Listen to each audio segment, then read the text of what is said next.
যে লাইলা লাইলা নামের এক মহিলা শুনেননি?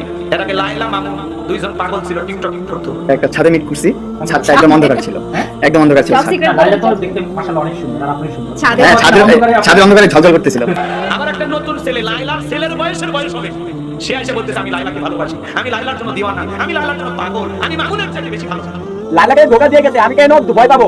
আপনি কি প্রিন্স মামুনের শূন্যস্থানটা পূরণ করতে চাচ্ছেন? শূন্যস্থান না, মানে যিনি একবার প্রতারণার শিকার হয়েছে, যিনি ধোকা দিয়ে গেছে, উনি চাই না যে দ্বিতীয়বার আসো, মন জয় করুক লাইলার। জোরে কোন নাউজুবিল্লাহ।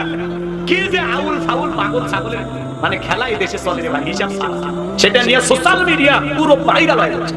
ছোট বাচ্চা, এই খুব বেশি বয়স হলে 18-20 বছর বয়স হলে এরকম একটা পোলাপান, ওই ছেলে লাইলার ছবি পুরো শরীরে, বুঝছেন, ছবিগুলো এরকম নিয়ে আসে বলতেছে আমি লাইলাকে ভালোবাসি। তখন মানুষ বলতে চাই ছেলে তুমি লাইলাকে ভালোবাসো, তো তুমি তো লাইলার সন্তান হওয়ার যোগ্য। তো বলতেছে না, আমি লাইলার স্বামী হতে চাই। কি হতে চায়? ও লাইলাকে ভালোবাসে, লাইলার স্বামী। আর সমাজটা নষ্ট করছে মোবাইল। ওই লাইলার ফেসবুকে যদি ছবি টবি না দেখতো